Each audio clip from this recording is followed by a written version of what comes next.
Hi hello ನಮಸ್ಕಾರ ಹಾಗೆ ಎಲ್ರಿಗೂ welcome back to another video. ನನ್ನ ಹೆಸರು ದಿವ್ಯಾ, ನಾನು ಬ್ಯಾಂಗ್ಳೂರಿಂದ ಕನ್ನಡ ವ್ಲಾಗ್ಸ್ನ ಮಾಡ್ತೀನಿ. ಹಾಗೆ ನನ್ನ ಚಾನಲ್ನಲ್ಲಿರೋ ವೀಡಿಯೋಸ್ ನಿಮಗೆ ಇಷ್ಟ ಆದರೆ ಮರಿದ ಚಾನಲ್ಗೆ ಸಬ್ಸ್ಕ್ರೈಬ್ ಮಾಡಿ ಸಪೋರ್ಟ್ ಮಾಡ್ತಿರೋ ಎಲ್ಲರಿಗೂ ಥ್ಯಾಂಕ್ ಯು ಅಂತ ಹೇಳ್ತಾ ಇವತ್ತಿನ ಈ ವ್ಲಾಗ್ನ ಶುರು ಮಾಡ್ತಾ ಇದ್ದೀನಿ. ಈ ವ್ಲಾಗ್ನ ನಾನು ಬೆಳಗ್ಗೆ 6 ಗಂಟೆಯಿಂದ ಶುರು ಮಾಡ್ತಾ ಇದ್ದೀನಿ. ಹಾಗೆ ತುಂಬ ಜನ ನನಗೆ ರೆಸಿಪೀಸ್ನ ಜಾಸ್ತಿ ಪೋಸ್ಟ್ ಮಾಡಿ ಅಂತ ತಿಳಿಸಿದ್ರಿ. ಇದ್ರ ಜೊತೆಗೆ ನಾನು ಡೈಲಿ ಮಿನಿ ವ್ಲಾಗ್ಸಲ್ಲಿ ಶಾರ್ಟ್ ಸೆಕ್ಷನಲ್ಲಿ ಏನೇನು ವೀಡಿಯೋಸ್ನ ಅಪ್ಲೋಡ್ ಮಾಡ್ತೀನೋ ಆ ಎಲ್ಲ ರೆಸಿಪೀಸ್ನ ಕೂಡ ತೋರಿಸಿ ಅಂತ ಹೇಳಿದ್ದೀರಾ. ಹಾಗೆ ಇತ್ತೀಚೆಗೆ ನಾನು ಅಪ್ಲೋಡ್ ಮಾಡಿದಂಥ ಒಂದು ವಿಡಿಯೋದಲ್ಲಿ ತುಂಬಾ ಜನ ನನಗೆ ಲಂಚ್ ಬಾಕ್ಸ್ ಬಗ್ಗೆ ಕ್ವೆಶ್ಚನ್ಸ್ ನ ಕೇಳ್ತಾ ಇದ್ರಿ. ನಿಮ್ಮ ಎಲ್ಲಾ ಕ್ವೆಶ್ಚನ್ಸ್ಗೂ ಆನ್ಸರ್ ಮಾಡ್ತೀನಿ. ಹಾಗೆ ಎಲ್ಲಾ ಡೀಟೇಲ್ಸ್ ನ ಕೂಡ ಈ ವ್ಲಾಗ್ ಅಲ್ಲಿ ಶೇರ್ ಮಾಡ್ತೀನಿ. ವ್ಲಾಗ್ ನ ಲಾಸ್ಟ್ ತನಕ ನೋಡಿ. ಹಾಗೆ ನಿಮಗೆ ಬೇಕಾಗಿರುವಂತ ಎಲ್ಲ ಲಿಂಕ್ಸ್ ನ ಕೂಡ ನಾನು ಡಿಸ್ಕ್ರಿಪ್ಷನ್ ಬಾಕ್ಸ್ ಅಲ್ಲಿ ಮೆನ್ಷನ್ ಮಾಡಿರ್ತೀನಿ, ಸೊ ಮರಿದೆ ಚೆಕ್ ಮಾಡಿ. ಇವತ್ತು ಬೆಳಗ್ಗೆ ತಿಂಡಿಗೆ ನಾನು ಪುದೀನಾ ಬಾತ್ ನ ಮಾಡ್ತಾ ಇದ್ದೀನಿ. ಫಸ್ಟ್ ಇಲ್ಲಿ ಮಸಾಲೆಗೆ ರುಬ್ಕೊಡೋದಕ್ಕೆ ನಾನು ಸ್ವಲ್ಪ ಕಾಯಿ, ಇದ್ರ ಜೊತೆಗೆ ಚಕ್ಕೆ, ಲವಂಗ, ಶುಂಠಿ, ಬೆಳ್ಳುಳ್ಳಿ, ಹಸಿಮೆಣಸಿನಕಾಯಿ ಹಾಗೆ ಸ್ವಲ್ಪ ಪುದೀನ ಹಾಗೆ ಕೊತ್ತಂಬರಿನ ಹಾಕಿ ಚೆನ್ನಾಗಿ ಒಂದು ಪೇಸ್ಟ್ ತರ ಮಾಡ್ಕೋತಾ ಇದ್ದೀನಿ. ಪುದೀನಾ ಬಾತ್ನ ತುಂಬಾ ಸ್ಟೈಲ್ಗಳಲ್ಲಿ ಮಾಡ್ಬೋದು. ಅಂಡ್ ನಾವು ನಮ್ಮ ಮನೆಯಲ್ಲಿ ಮಾಡುವಂತ ಸ್ಟೈಲ್ನ ಕ್ವಿಕ್ ಆಗಿ ನಿಮಗೆ ತೋರಿಸ್ತಾ ಇದ್ದೀನಿ. ಅಂಡ್ ನೀವುಗಳು ಕೂಡ ಒಂದ್ಸಲಿ ಟ್ರೈ ಮಾಡಿ. ರೆಸಿಪಿ ಯಾವ ತರ ಇದೆ ಅಂತ ಅಪ್ಕಮಿಂಗ್ ವಿಡಿಯೋಸ್ ಅಲ್ಲಿ ಕಾಮೆಂಟ್ ಸೆಕ್ಷನ್ ಅಲ್ಲಿ ಖಂಡಿತವಾಗ್ಲೂ ತಿಳಿಸಿ. ಹಾಗೆ ಈ ರೆಸಿಪಿ ಇಂಗ್ರೀಡಿಯೆಂಟ್ಸ್ ಏನಾದರೂ ಡೌಟ್ ಇದ್ರೂ ಕೂಡ ಕಾಮೆಂಟ್ ಸೆಕ್ಷನ್ ಅಲ್ಲಿ ತಿಳಿಸಿ. ಹಾಗೆ ಈ ವಿಡಿಯೋದಲ್ಲಿ ನಾನು ಪ್ರತಿಯೊಂದು ಕಾಮೆಂಟ್ಗೂ ರಿಪ್ಲೈ ಮಾಡ್ತೀನಿ. ಸೊ ನೀವು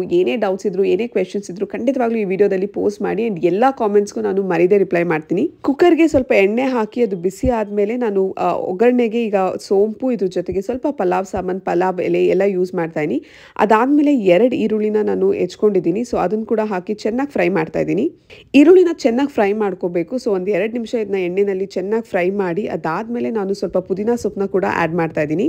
ಇದನ್ನ ಇನ್ನೊಂದು 2 ನಿಮಿಷ ಫ್ರೈ ಮಾಡಬೇಕಾಗುತ್ತೆ. ಸೊ ಚೆನ್ನಾಗಿ ಫ್ರೈ ಮಾಡಿ ಅದಾದ್ಮೇಲೆ ನೆಕ್ಸ್ಟ್ ನಾನು ಆ್ಯಡ್ ಮಾಡ್ತಿರೋದು ಟೊಮ್ಯಾಟೋಸ್. ನಾನಿಲ್ಲಿ 2 ಚಿಕ್ಕ ಸೈಜ್ ಟೊಮ್ಯಾಟೋಸ್ನ ತೊಗೊಂಡಿದ್ದೀನಿ. ತುಂಬ ಟೊಮ್ಯಾಟೋಸ್ ಹಾಕೋ ನೆಸೆಸಿಟಿ ಇಲ್ಲ.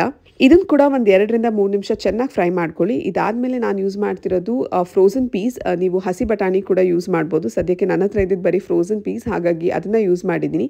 ಸೊ ಈ ಪೀಸ್ನ ಹಾಕಿ ಚೆನ್ನಾಗಿ ಫ್ರೈ ಮಾಡ್ಕೋತಾ ಇದ್ದೀನಿ. ಆ್ಯಂಡ್ ಹಸಿ ವಾಸನೆ ಹೋಗೋ ತನಕ ಇದನ್ನು ಚೆನ್ನಾಗಿ ಫ್ರೈ ಮಾಡ್ಕೋಬೇಕು. ನೆಕ್ಸ್ಟ್ ನಾನು ಇದಕ್ಕೆ ಸ್ವಲ್ಪ ಹೊತ್ತು ಸೋಯಾನ ಬಿಸಿನೀರಲ್ಲಿ ನೆನೆಸಿ ಅದನ್ನು ಕೂಡ ಆ್ಯಡ್ ಮಾಡ್ತಾ ಇದ್ದೀನಿ. ಸೋಯಾ ಇಸ್ ಆಪ್ಷನಲ್, ನಿಮಗೆ ಬೇಕಿದ್ರೆ ಹಾಕೋಬಹುದು, ಇಲ್ಲಾಂದ್ರೆ ಅದನ್ನ ನೀವು ಸ್ಕಿಪ್ ಕೂಡ ಮಾಡ್ಬೋದು. ಈಗ ಎಲ್ಲಾನು ಕರೆಕ್ಟಾಗಿ ಮಿಕ್ಸ್ ಮಾಡಿ ಇನ್ನೊಂದು ಸ್ವಲ್ಪ ಹೊತ್ತು ಫ್ರೈ ಮಾಡ್ತಾ ಇದ್ದೀನಿ. ಒಂದು 2 ರಿಂದ 3 ನಿಮಿಷ ಸಾಕು. ಹಸಿ ವಾಸನೆ ಹೋಗೋ ತನಕ ಚೆನ್ನಾಗಿ ಫ್ರೈ ಮಾಡಿ ಅದಾದ್ಮೇಲೆ ನಾವು ಮಸಾಲೆಗೆ ಏನೇನು ರುಬ್ಬಿಟ್ಕೊಂಡಿದ್ವೋ ಆ ಪೇಸ್ಟ್ನ ಹಾಕಿ ಕೂಡ ಚೆನ್ನಾಗಿ ಮಿಕ್ಸ್ ಮಾಡ್ತಾ ಇದ್ದೀನಿ. ರುಬ್ಕೊಂಡಿರೋಂಥ ಮಿಕ್ಸಿ ಜಾರ್ಗೆ ಸ್ವಲ್ಪ ನೀರು ಹಾಕಿ ಅದನ್ನು ಕೂಡ ಈಗ ಆ್ಯಡ್ ಮಾಡ್ತಾ ಇದ್ದೀನಿ. ಇದನ್ನ ಒಂದು 2 ರಿಂದ 3 ನಿಮಿಷ ಚೆನ್ನಾಗಿ ಫ್ರೈ ಮಾಡಬೇಕಾಗುತ್ತೆ. ತುಂಬಾ ಸಿಂಪಲ್ ಹಾಗೆ ತುಂಬಾ ಈಸಿಯಾಗಿ ಮಾಡುವಂಥ recipe. I think 1 pot recipes ತುಂಬಾನೇ ಈಸಿ ಅನ್ಸುತ್ತೆ. ಸ್ಪೆಷಲಿ ಬೆಳಿಗ್ಗೆ ಹೊತ್ತು ಗಡಿಬಿಡಿನಲ್ಲಿ ಅಡುಗೆ ಮಾಡ್ಬೇಕಾದ್ರೆ this is the best option ಅಂತ ಹೇಳ್ಬೋದು. ನೆಕ್ಸ್ಟ್ ನಾವೀಗ ಅಕ್ಕಿನ ಆ್ಯಡ್ ಮಾಡ್ತಾ ಇದ್ದೀನಿ. ನಾನಿವತ್ತು 2 ಕಪ್ ಅಕ್ಕಿನ ನೆನೆಸಿಟ್ಟಿದ್ದೆ. 15 ರಿಂದ 20 ನಿಮಿಷ ನೆನೆಸಿಟ್ಟು ಅದಾದ್ಮೇಲೆ ನೀಟಾಗಿ ತೊಳೆದು ಅಕ್ಕಿನ ಈಗ ಆ್ಯಡ್ ಮಾಡಿ ಚೆನ್ನಾಗಿ ಮಿಕ್ಸ್ ಮಾಡ್ತಾ ಇದ್ದೀನಿ. ನೆಕ್ಸ್ಟ್ ನೀವು ಅಳತೆಗೆ ತಕ್ಕಷ್ಟು ನೀರನ್ನ ಹಾಕಿ 2 ರಿಂದ 3 ವಿಷಲ್ ಕೂಗಿಸಿದ್ರೆ pudina bath is all ready. ತುಂಬ ಸಿಂಪಲ್, ತುಂಬ ಈಸಿ. ಹಾಗೆ ಬೆಳಗ್ಗೆ ಹೊತ್ತು ಜಾಸ್ತಿ ಟೈಮ್ ಇಲ್ಲ ಅಂದಾಗ ಈ ಥರದ 1 ಪಾಟ್ ರೆಸಿಪೀಸ್ನ ಆರಾಮಾಗಿ ಮಾಡ್ಬೋದು. ಎಲ್ಲರಿಗೂ ಕೂಡ ಇಷ್ಟ ಆಗುತ್ತೆ. ಹಾಗೆ ತುಂಬಾನೇ ಟೇಸ್ಟಿಯಾಗಿ ಕೂಡ ಇರುತ್ತೆ.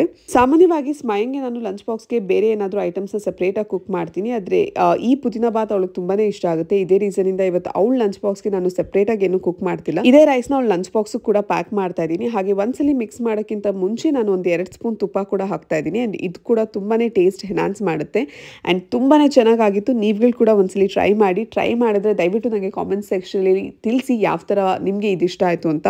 ಲಂಚ್ ಬಾಕ್ಸ್ಗೆ ಪುದೀನಾ ಬಾತ್ ರೆಡಿ ಆಯಿತು. ಇದ್ರ ಜೊತೆಗೆ ನೆಂಚ್ಕೊಳ್ಳೋದಕ್ಕೆ ನಾನು ಇವತ್ತು ಸ್ವಲ್ಪ ಮಶ್ರೂಮ್ ಪೆಪ್ಪರ್ ಫ್ರೈನ ಕೂಡ ಮಾಡ್ತಾ ಇದ್ದೆ. ಹಾಗೆ ಆ ರೆಸಿಪಿನ ಕೂಡ ನಿಮಗೆ ಕ್ವಿಕ್ಕಾಗಿ ತೋರಿಸ್ತಾ ಇದ್ದೀನಿ. ಒಂದು ಬಾಣಲಿಗೆ ನಾನು ಒಂದೇ 1 ಸ್ಪೂನ್ ಎಣ್ಣೆನ ಹಾಕಿ ಚಾಪ್ ಮಾಡ್ಕೊಂಡಿರೋಂಥ ಮಶ್ರೂಮ್ನ ಚೆನ್ನಾಗಿ ಫ್ರೈ ಮಾಡ್ತಾ ಇದ್ದೀನಿ. ಇಲ್ಲಿ ನಾನು ಯಾವುದೇ ಥರದ ಒಗ್ಗರಣೆ ಕೊಡ್ತಾ ಇಲ್ಲ. ಹಾಗೆ ಈರುಳ್ಳಿ, ಹಸಿಮೆಣಸಿನಕಾಯಿ ಏನೂ ಯೂಸ್ ಮಾಡ್ತೀನಿ. ಮಶ್ರೂಮ್ನ ಈ ಥರ ಫ್ರೈ ಮಾಡೋದ್ರಿಂದ ಅದು ಸ್ವಲ್ಪ ನೀರು ಕೂಡ ಬಿಟ್ಕೊಡುತ್ತೆ. ಆ್ಯಂಡ್ ಚೆನ್ನಾಗಿ ಫ್ರೈ ಆಗೋ ತನಕ ಇದನ್ನ ಫ್ರೈ ಮಾಡಿ ಅದಾದಮೇಲೆ ನಾನು ಇದನ್ನ ಇನ್ನೊಂದು ಪ್ಲೇಟ್ಗೆ ಟ್ರಾನ್ಸ್ಫರ್ ಮಾಡಿ ಇಟ್ಕೋತಾ ಇದ್ದೀನಿ. ಈ ರೀತಿ ಮಾಡೋದ್ರಿಂದ ಟೇಸ್ಟ್ ತುಂಬಾ ಜಾಸ್ತಿ ಎನ್ಹಾನ್ಸ್ ಆಗುತ್ತೆ. ಆ್ಯಂಡ್ ನೀವುಗಳು ಕೂಡ ಒಂದ್ಸಲಿ ಟ್ರೈ ಮಾಡಿ ನೋಡಿ ಯಾವ ಥರ ಬರುತ್ತೆ ಅಂತ. ಸ್ವಲ್ಪ ಸಾಲ್ಟ್ ಕೂಡ ಹಾಕಿದ್ದೆ ಫ್ರೈ ಮಾಡ್ಬೇಕಾದ್ರೆ. ಸೊ ಚೆನ್ನಾಗಿ ಫ್ರೈ ಮಾಡಿ ಆದಮೇಲೆ ನಾನು ಇದನ್ನ ಇನ್ನೊಂದು ಪ್ಲೇಟ್ಗೆ ಟ್ರಾನ್ಸ್ಫರ್ ಮಾಡಿ ಅದಾದಮೇಲೆ ನೆಕ್ಸ್ಟ್ ಈಗ ಒಗ್ಗರಣೆ ಹಾಕೋಕ್ಕೆ ಶುರು ಮಾಡೋಣ.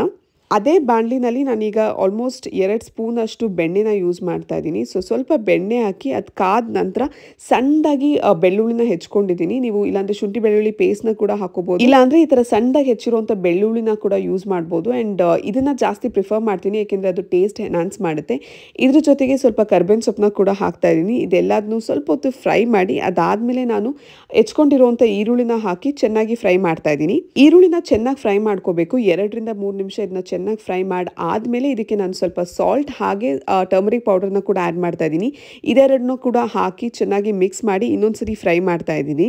ಈರುಳ್ಳಿ ಚೆನ್ನಾಗಿ ಫ್ರೈ ಆದಮೇಲೆ ನಾನು ಇದಕ್ಕೆ ಪೆಪ್ಪರ್ ಪೌಡರ್ ಮಸಾಲಾನ ಯೂಸ್ ಮಾಡ್ತಾ ಇದ್ದೀನಿ. ಹಾಗೆ ಇದನ್ನು ನಾನು ಮನೆಯಲ್ಲೇ ಮಾಡಿರುವಂಥ ಪೌಡರ್. ಈ ರೆಸಿಪಿನ ಈಗಾಗಲೇ ನಾನು ಯೂಟ್ಯೂಬಲ್ಲಿ ಪೋಸ್ಟ್ ಮಾಡಿದ್ದೀನಿ. ಅಕಸ್ಮಾತ್ ನೀವು ನೋಡಿಲ್ಲ ಅಂದರೆ ಅದನ್ನ ಕೂಡ ಚೆಕ್ ಮಾಡಿ. ಆ್ಯಂಡ್ ಈ ಪೌಡರ್ ಮಾಡಿಟ್ಟಿರೋದ್ರಿಂದ ನಾನು ಪ್ರತಿ ಸಲ ಈ ಥರ ಡಿಶಸ್ ಮಾಡಿದಾಗ ತುಂಬ ಈಸಿಯಾಗಿ ನಾನು ಮಾಡಿಬಿಡ್ಬೋದು. ಹೋಮ್ ಮೇಡ್ ಪೆಪ್ಪರ್ ಪೌಡರ್ ಮಸಾಲಾನ ಹಾಕಿ ಇನ್ನೊಂದು 2 ನಿಮಿಷ ಇದನ್ನ ಚೆನ್ನಾಗಿ ಫ್ರೈ ಮಾಡಿ ಅದಾದಮೇಲೆ ನಾವು ಫ್ರೈ ಮಾಡಿ ಇಟ್ಕೊಂಡಿರೋಂಥ ಮಶ್ರೂಮ್ಸ್ನ ಇದಕ್ಕೆ ಆ್ಯಡ್ ಮಾಡ್ತಾ ಇದ್ದೀನಿ. ಇದನ್ನು ಇನ್ನೊಂದು 2 ನಿಮಿಷ ಫ್ರೈ ಮಾಡಿದ್ರೆ ನಮ್ಮ mushroom pepper is all ready. ಇದಕ್ಕೆ ನಾನು ಹಸಿಮೆಣಸಿನ್ಕಾಯಿನ ಕೂಡ ಆ್ಯಡ್ ಮಾಡಿದೆ. ಐ ಥಿಂಕ್ ಕ್ಲಿಪ್ಪಿಂಗ್ ಆ್ಯಡ್ ಮಾಡೋದು ಮರ್ತೋಗಿದ್ದೀನಿ ಅಥವಾ ವಾಯ್ಸ್ ಓವರಲ್ಲಿ ಹೇಳೋದನ್ನ ಮರ್ತೋಗಿದೆ. ಬಟ್ ಎಸ್, ಹಸಿಮೆಣಸಿನ್ಕಾಯಿನ ಕೂಡ ಆ್ಯಡ್ ಮಾಡಿ. ಇದ್ರ ಜೊತೆಗೆ ನೀವೆಲ್ಲರೂ ತುಂಬಾ ಕ್ವೆಶನ್ಸ್ನ ಕೇಳ್ತಾ ಇದ್ರಿ. ಸ್ಪೆಷಲಿ ನಾನು ಲಾಸ್ಟ್ ಶಾರ್ಟ್ಸ್ ಅಥವಾ ಮಿನಿ ವ್ಲಾಗ್ಸಲ್ಲಿ ಲಂಚ್ ಬಾಕ್ಸ್ ಬಗ್ಗೆ ಒಂದು ವಿಡಿಯೋ ಹಾಕಿದಾಗ ಲಂಚ್ ಬಾಕ್ಸ್ ಎಲ್ಲಿಂದ ಪರ್ಚೇಸ್ ಮಾಡಿದ್ದೀರಾ, ಹಾಗೆ ಇದ್ರ ಬಗ್ಗೆ ಡೀಟೇಲ್ಸ್ನ ಕೊಡಿ ಅಂತ ಎಲ್ಲ ಡೀಟೇಲ್ಸ್ನ ಡಿಸ್ಕ್ರಿಪ್ಷನ್ ಬಾಕ್ಸಲ್ಲಿ ಮೆನ್ಷನ್ ಮಾಡಿರ್ತೀನಿ. ಹಾಗೆ ಈ ಲಂಚ್ ಬಾಕ್ಸ್ನ ನಾನು ಶಾರ್ಟ್ ಬ್ರೇಕ್ಗೆ ಅಂತ ತೊಗೊಂಡಿದ್ದೀನಿ. 2 ಸೆಕ್ಷನ್ ಇದೆ. ಸೊ ಐ ಥಿಂಕ್ ಶಾರ್ಟ್ ಬ್ರೇಕ್ಗೆ ಸಾಕಾಗುತ್ತೆ. ಆ್ಯಂಡ್ ಸಾಮಾನ್ಯವಾಗಿ ನಾನು ಸ್ವಲ್ಪ ಫ್ರೂಟ್ಸ್ ಇದ್ರ ಜೊತೆಗೆ ಇಲ್ಲಾಂದರೆ ಚಿಪ್ಸ್ ಅಥವಾ ಕೇಕ್ ಈ ಥರದ್ದು ಏನಾದರೂ ಯೂಸ್ ಮಾಡಿರ್ತೀನಿ. ಆ್ಯಂಡ್ ಫ್ರೂಟ್ಸ್ನ ಈ ಶೇಪಲ್ಲಿ ಕಟ್ ಮಾಡೋದಕ್ಕೆ ನಾನು ಈ ಥರದ ಕಟರ್ನ ಕೂಡ ಯೂಸ್ ಮಾಡ್ತೀನಿ. ಮಕ್ಕಳಿಗೆ ಈ ಥರ ಎಲ್ಲ ಮಾಡಿದಾಗ ಇಷ್ಟ ಆಗುತ್ತೆ. ಆ್ಯಂಡ್ ನನ್ನ ಮಗಳು ತಿನ್ನೋದು ತುಂಬಾ ಕಷ್ಟ. ಹಾಗಾಗಿ ಅವಳಿಗೆ ಈ ಥರದ ಏನಾದರೂ ಒಂದು ಕ್ರಿಯೇಟಿವಿಟಿನ ಯೂಸ್ ಮಾಡ್ತಾ ಇರ್ತೀನಿ ಸೊ ದಟ್ ಅವಳಿಗೆ ನೋಡಿದಾಗ ಇಷ್ಟ ಆಗುತ್ತೆ ಅಂತ. ಸೊ ಈ ಬಾಕ್ಸಿನ ಲಿಂಕ್ನ ಕೂಡ ನಾನು ಡಿಸ್ಕ್ರಿಪ್ಷನ್ ಬಾಕ್ಸಲ್ಲಿ ಮೆನ್ಷನ್ ಮಾಡಿರ್ತೀನಿ, ನೀವುಗಳು ಚೆಕ್ ಮಾಡ್ಬೋದು. ಇದ್ರ ಜೊತೆಗೆ ಲಂಚ್ ಬಾಕ್ಸ್ಗೆ ಇನ್ನೊಂದು ಬಾಕ್ಸ್ನ ಕೂಡ ತರಿಸೀನಿ. ತುಂಬ ಕಡೆ ಆನ್ಲೈನಲ್ಲಿ ಸರ್ಚ್ ಮಾಡಿ ಕೊನೆಗೆ ಸಿಕ್ತಂಥ ಬಾಕ್ಸ್ ಇದು. ಇದನ್ನು ಕೂಡ ನಾನು ಆನ್ಲೈನಲ್ಲೇ ಪರ್ಚೇಸ್ ಮಾಡಿರೋದು. ಅಮೆಝಾನ್ ಲಿಂಕ್ಸ್ನ ನಾನು ಡಿಸ್ಕ್ರಿಪ್ಷನ್ ಬಾಕ್ಸಲ್ಲಿ ಹಾಕಿರ್ತೀನಿ. ಬೆಂಟೋ ಸ್ಟೈಲ್ನಲ್ಲಿ ಇರೋಂಥ ಈ boxes. And the best part is ಇದು ಸ್ಟೀಲ್ ಕೂಡ. ಸೊ ಇದೇ ರೀಸನಿಂದ ಇದನ್ನ ಪರ್ಚೇಸ್ ಮಾಡಿದೆ. ಹಾಗೆ ದೀಸ್ ಆರ್ ಲೀಕ್ ಪ್ರೂಫ್. ಅಂದರೆ 3 ಕಂಪಾರ್ಟ್ಮೆಂಟ್ ಇದೆ ಬಾಕ್ಸ್ ಒಳಗೆ. ಸೊ ನೀವು ಏನೇ ಹಾಕಿದ್ರು ಒಂದು ಕಂಪಾರ್ಟ್ಮೆಂಟಿಂದ ಇನ್ನೊಂದು ಕಂಪಾರ್ಟ್ಮೆಂಟ್ಗೆ ಫುಡ್ ಎಕ್ಸ್ಚೇಂಜ್ ಆಗಲ್ಲ. ಆ್ಯಂಡ್ ನನ್ನ ಮಗಳಿಗೆ ನಾನು ಸ್ವಲ್ಪ ಆದಷ್ಟು ವೆರೈಟೀಸ್ನ ಕೊಡೋಕ್ಕೆ ಪ್ರಿಫರ್ ಮಾಡ್ತೀನಿ. ಸೊ ಅದೇ ರೀಸನಿಂದ ನಂಗೆ ಈ ಥರ ಕಂಪಾರ್ಟ್ಮೆಂಟ್ ಇರುವಂಥ ಬಾಕ್ಸಸ್ ಬೇಕಿತ್ತು.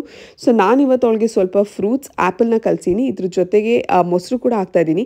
ಆದಷ್ಟು ಗಟ್ಟಿ ಮೊಸರನ್ನ ಹಾಕ್ತೀನಿ, ಏಕೆಂದರೆ ಲಿಕ್ವಿಡ್ ಆದರೆ ಲೀಕ್ ಆಗುವಂಥ ಚಾನ್ಸಸ್ ಇರುತ್ತೆ. ಆ್ಯಂಡ್ ಲಾಸ್ಟ್ ಕಂಪಾರ್ಟ್ಮೆಂಟಲ್ಲಿ ನಾನು ಬೆಳಗ್ಗೆ ಮಾಡಿದಂಥ ಪುದೀನಾ ಬಾತ್ನ ಅವಳು ಕೂಡ ಪ್ಯಾಕ್ ಮಾಡ್ತಾ ಇದ್ದೀನಿ. ನಾನು ಈ ಬಾಕ್ಸ್ನ ರೀಸೆಂಟಾಗಿ ಪರ್ಚೇಸ್ ಮಾಡಿ ಇವಾಗ ತಾನೇ ಯೂಸ್ ಮಾಡ್ತಾ ಇದ್ದೀನಿ. ಸೊ ಇನ್ನಷ್ಟು ದಿವಸ ಆದಮೇಲೆ ಬೇಕಾದ್ರೆ ನಿಮ್ಮ ಹತ್ರ ರಿವ್ಯೂಸ್ನ ಖಂಡಿತವಾಗ್ಲೂ ಶೇರ್ ಮಾಡ್ತೀನಿ. ಬಟ್ ಸದ್ಯಕ್ಕೆ ಐ ಥಿಂಕ್ ನನಗೆ ಬೇಕಾಗಿರೋಂಥ ಎಲ್ಲ ಆಪ್ಷನ್ಸ್ ಈ ಬಾಕ್ಸ್ಗಳಲ್ಲಿತ್ತು. ಹಾಗೆ ಈ ಲಂಚ್ ಬ್ಯಾಗ್ನ ಕೂಡ ನಾನು ಆನ್ಲೈನಲ್ಲೇ ಪರ್ಚೇಸ್ ಮಾಡಿದ್ದೆ. ಇದಷ್ಟದು ಡೀಟೇಲ್ಸ್ ಡಿಸ್ಕ್ರಿಪ್ಷನ್ ಬಾಕ್ಸಲ್ಲಿ ಇರುತ್ತೆ. ಸೊ ಯಾವ್ಯಾವ ಲಿಂಕ್ಸ್ನ ನೀವೆಲ್ಲ ಕೇಳಿದ್ರು ಎಲ್ಲ ಲಿಂಕ್ಸ್ನ ಕೂಡ ಮೆನ್ಷನ್ ಮಾಡಿರ್ತೀನಿ, ಮರೀದೆ ಚೆಕ್ ಮಾಡಿ. ಈಗ ಸದ್ಯಕ್ಕೆ ಸ್ಕೂಲ್ ಶುರು ಆಗಿರೋದ್ರಿಂದ ಎಲ್ಲ ಕೆಲಸಗಳನ್ನ ನಾನು 7:45 ಅಷ್ಟರಲ್ಲೇ ಮುಗಿಸ್ಬಿಡ್ಬೇಕು. ಯಾಕೆಂದರೆ ಅದಾದಮೇಲೆ ಸ್ಮೈನ್ ಸ್ಕೂಲ್ ವ್ಯಾನ್ ಎಲ್ಲ ಬರುತ್ತೆ. ಹಾಗಾಗಿ ಜಾಸ್ತಿ ಟೈಮ್ ಇರಲ್ಲ. ಆ್ಯಂಡ್ ರಾತ್ರಿನೇ ನಾನು ಓಟ್ಸ್ ಮತ್ತು ಚಿಯಾ ಸೀಡ್ಸ್ ಪುಡಿಂಗಿಗೆ ಎಲ್ಲ ನೆನೆಸಿಟ್ಟಿದ್ದೆ. ಸೊ ಅದನ್ನು ಕೂಡ ಬೆಳಗ್ಗೆ ಬ್ರೇಕ್ಫಾಸ್ಟ್ಗೆ ಅಂತ ಮಾಡಿದ್ದೆ. ಇದಾದಮೇಲೆ ಹಸ್ಬೆಂಡ್ ಲಂಚ್ ಬಾಕ್ಸ್ನ ಕೂಡ ಪ್ಯಾಕ್ ಮಾಡಿದೆ. ಹಾಗೆ ಈ ಎಲ್ಲ ಕೆಲಸ ಮುಗಿಸೋಷ್ಟರಲ್ಲಿ ಸುಮಾರು 8 ಗಂಟೆ ಆಗಿತ್ತು. ಇದಾದಮೇಲೆ ನಾನು ಕೂಡ ಕ್ವಿಕ್ಕಾಗಿ ಹೋಗಿ ರೆಡಿ ಆಗಬೇಕಿತ್ತು. ಹಾಗೆ ಇವತ್ತಿನ ಈ ವ್ಲಾಗ್ನ ಇಲ್ಲಿಗೆ ಮುಗಿಸ್ತಾ ಇದ್ದೀನಿ.